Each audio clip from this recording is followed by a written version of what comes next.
माता दी भक्तों, आशा करती हूँ आप लोग अच्छे होंगे। आज मैं आप लोगों को श्री दुर्गा सप्तशती के त्रयोदशों अध्याय का पाठ का वर्णन करके बताऊंगी, जो कि हिंदी में बताऊंगी, संस्कृत में नहीं, क्योंकि हिंदी में ज़्यादा समझ में आएगा। तो और मैं कथा का कहना प्रारंभ करूंगी, और अगर कथा पसंद आए तो कमेंट में जय माता दी जो भी आपके आराध्य हों जरूर लिखिएगा। तो सूरत और वैश्य को देवी का वरदान। ध्यानम। जो उदय काल के सूर्यमंडल सी कांति धारण करने वाली, जिनके 4 भुजाएं और 3 नेत्र हैं, तथा जो अपने हाथों में पास, अंकुश, वर एवं अभय को मुद्रा धारण करते रहती है, उस शिवा देवी का मैं ध्यान करता हूँ। ऋषि कहते हैं, राजन, इस प्रकार मैंने तुमसे देवी की उत्तम महात्म्य का वर्णन किया, जो इस जगत को धारण करती है।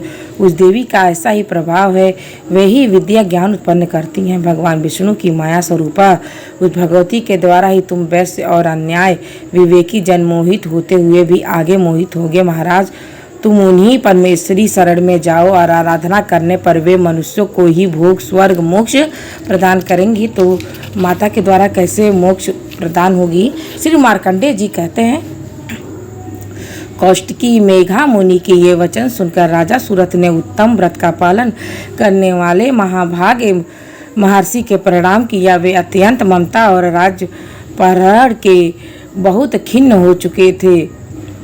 महामुने इसलिए विरक्त होकर वे राजा और वैश्य तत्काल तपस्या को चले गए और जगदम्बा के दर्शन के लिए नदी तट पर रहकर तपस्या करने लगे। वे वैश्य देवी सूक्त का जप करते हुए तपस्या में प्रवृत्त हुए। वे दोनों नदी के तट पर देवी की मिट्टी की मूर्ति बनाकर पुष्प, धूप, हवन आदि के उनकी आराधना करने लगे। उन्होंने पहले से आहार को धीरे धीरे कम किया और फिर बिल्कुल निराहार रहकर देवी में ही मन लगाने की एकाग्रता पूर्वक उनका चिंतन आरंभ किया। वे दोनों अपने शरीर के रक्त में प्रोक्षित बलि देते हुए लगातार 3 वर्ष तक संयम पूर्वक आराधना करते रहे। इस प्रकार प्रसन्न होकर जगत को धारण करने वाली चंडिका देवी ने प्रत्यक्ष दर्शन देकर कहा। देवी बोली, राजन तथा अपने कुल को आनंदित करने वाले वैश्य, तुम लोग जिस वस्तु की अभिलाषा रखते हो मुझसे मांगो, मैं संतुष्ट हूँ, मैं तुम्हें सब कुछ दूंगी। मार्कंडेय जी कहते हैं, तब राजा ने दूसरे जन्म में नष्ट न होने वाला राज्य मांगा, और इस जन्म में शत्रुओं को सेना से बलपूर्वक नष्ट करके अपना राज्य प्राप्त कर लेना वर मांगा। वैश्य का जिस संसार से खीर्ण एवं विरक्त हो चुका था, वे बड़े बुद्धिमान था। उस समय उन्होंने तो ममता और अहंता रूप आसक्ति का नाश करने वाला ज्ञान मांगा। देवी बोली, राजा, तुम थोड़े ही दिनों में शत्रुओं को मारकर अपना राज प्राप्त कर लोगे। अब तुम्हारा राज स्थिर रहेगा। फिर मृत्यु के पश्चात तुम भगवान विश्वान सूर्य के अंश में जन्म लेकर पृथ्वी पर सर्वाणिक मुनि के रूप में विख्यात हो जाओगे।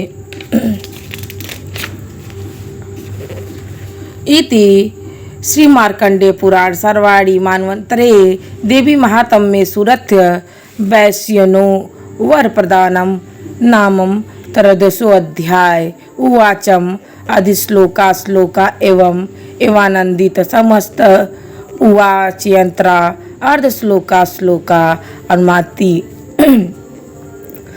अर्थात, वैश्य, तुमने भी जिस वर को मुझे प्राप्त करने की इच्छा की है उसे मैं देती हूँ। तुम्हें मोक्ष के लिए ज्ञान प्राप्त होगा। मार्कंडेय जी कहते हैं, इस प्रकार उन दोनों को मनोवांछित वरदान देकर उनके द्वारा भक्ति पूर्वक स्तुति सुनकर देवी अंबिका तत्काल अंतर्धान हो गई। इस तरह से देवी का वरदान पाकर क्षत्रियो श्रेष्ठ सूरत सूर्य में जन्म लेकर सर्वाणी नामक मनु होंगे। और इस प्रकार से श्री मार्कंडेय पुराणे सर्वाणी मनवंतरे कथा के अंतर्गत देवी महात्म्य सूरत और वैश्य का वरदान नामक 13वां अध्याय भी पूर्ण हुआ। तो आशा करती हूँ आप सभी को कथा पसंद आया होगा, और पसंद आए तो कमेंट में जय माता दी जरूर लिखिएगा। तब तक के लिए अगले वीडियो में